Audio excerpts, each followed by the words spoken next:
সকালবেলাটা একটা ব্যস্ত দিন। প্রতিদিনের মতো তাজিমকে আজকেও রিক্সা ওঠাইলাম স্কুলের উদ্দেশ্যে। সকালের বাতাসে আজকে গরমের ছাপটা যেন একটু বেশি। রাস্তায় তখন ভিড় শুরু হয়ে গেছে। মানুষজন তাদের কাজের উদ্দেশ্যে বের হচ্ছে। কেউ অফিস, কেউ দোকান, আবার কেউ স্কুলের পথে। সেই ভিড়ের মধ্যে ছোট্ট তাজিমকে নিয়ে আমার পাশে বসায় রাখছি। ওকে দেখে মনে হচ্ছিল এত ছোট বয়সে তাজিম এই গরম, এই ভিড়ের মধ্যে কত কষ্ট করে পড়াশোনার উদ্দেশ্যে যাচ্ছে। রিকশায় বসে চারপাশটা দেখতে দেখতে মনে হচ্ছিল এই শহরের প্রত্যেকটা সকালে যেন আলাদা গল্প লুকিয়ে থাকে। কেউ ব্যস্ত, কেউ ক্লান্ত, আবার কেউ হাসি মুখে দিনে শুরু করছে। আমরা পৌঁছে গেলাম স্কুলে। স্কুলে ঢুকতেই দেখা গেল ভিড় আর কোলাহল। বাচ্চারা দৌড়াচ্ছে, হাসছে, কেউ বা কাঁদছে। অভিভাবকরা দাঁড়িয়ে থেকে সন্তানদের ক্লাসে পৌঁছে দিচ্ছে। সেই ভিড়ের মধ্যে দাঁড়িয়ে তাজিমকে স্কুলে দিয়ে ক্লাসে পাঠালাম এবং ওকে টিফিন কিনে দিয়ে আসলাম।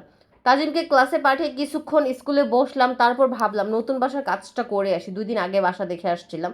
বাসা তো অ্যাডভান্স দিতে হবে, না হলে আবার অন্য কেউ নিয়ে ফেলতে পারে। তাই রওনা দিলাম নতুন বাসার দিকে। মনে মনে ভেবেছিলাম নতুন ভিডিও, যেহেতু ভিডিও করছি, বাস্তবে গিয়ে মানে বাসার উদ্দেশ্যে একটা রুম ট্যুর ভিডিও করে রাখি। কিন্তু বিশ্বাস করেন বাস্তবে গিয়ে কাজটা করা হলো না। বাসাটা ছিল একেবারে টপ ফ্লোরে, 6 তলায়। আজ আর ওঠা হলো না, কারণ এই গরমে উপরে উঠে আমি আর কুলাইতে পারবো না। নিচে দারোয়ান মামা ছিলেন, তার সাথে কথা হলো। তার কাছেই অ্যাডভান্স দিয়ে কাজ ছেড়ে আবার ফিরে আসলাম। এরপর আবার রিক্সায় উঠলাম। রিক্সায় বসে রিক্সাওয়ালা মামাকে বললাম, মামা শর্টকাট দিয়ে যান। ভেবেছিলাম শর্টকাট ধরলে পথ বাঁচবে, কিন্তু মামা গেল তার সুবিধা মতো পথ ধরে। অবশেষে আমি একটু বিরক্ত হচ্ছিলাম ভিতরে ভিতরে, কিন্তু শেষমেশ দেখা গেল সেই রাস্তা বন্ধ। তখন ঘুরে ফিরে আবার সেই রাস্তা দিয়েই আসতে হচ্ছিল। প্রথমে আমি যে রাস্তায় আসতে বলেছিলাম। ছোট্ট এই ঘটনাটা একটা শিক্ষা দেয়, জীবনের শর্টকাট খুঁজে কাজের কাজ হয় না সব সময়। অনেক সময় শর্টকাট ধরতে গিয়ে সব বেশি সময় নষ্ট হয়, আবার ঘুরে ফিরে আমাদের সেই নিয়মের পথেই আসতে হয়। তো ফিরতে ফিরতে মাথায় এলো, এক কাপ চা খেয়ে নিই। গরমের দিনে এক কাপ চায়ে কি যে শান্তি, সেটা যারা অভ্যাস করে তারাই ভালো বোঝে। চায়ের দোকানে গিয়ে দেখি ভিড়ে একেবারে উপচে পড়ছে। সবাই দাঁড়ায় আছে, কেউ অফিসে যাবার তারা, কেউ আবার আড্ডা মারছে। আমি দাঁড়িয়ে রইলাম। মনে হচ্ছিল এই সামান্য এক কাপ চা পাওয়ার জন্য যেন লড়াই হচ্ছে। অবশেষে দোকানদার মামা চা বানিয়ে দিলেন। হাতে গরম গরম চা নিয়ে হাঁটতে হাঁটতে আবার স্কুলে ফিরে আসলাম। কিন্তু গরমের আসল কষ্টটা মানে একবারে সেই সকাল থেকে শুরু হয়ে গেছে। বাইরে এমন প্রচণ্ড গরম পড়ছিল যে হাঁটা বসা সব কিছু কঠিন হয়ে যাচ্ছিল। বাতাস যেন নিঃশ্বাস নিতে দিচ্ছিল না। স্কুলের ভিতরে মানুষের ভিড়, বাচ্চাদের চিৎকার, কোলাহল সব মিলে একবার মাথা ধরে যাচ্ছিল। তো অবশেষে স্কুল ছুটি হলো। তাজিমকে নিয়ে ফিরতে বের হলাম। আবার রিক্সায় উঠলাম। এবার সামনে এলো আরও বড় পরীক্ষা, রাস্তার জ্যাম, চারপাশে গাড়ি, রিক্সা, বাইক সব মিলে একদম একাকার অবস্থা। সবাই নিজের মতো করে চলছে, কারো ধৈর্য নেই, কেউ কারোর জন্য দাঁড়াতে চাচ্ছে না।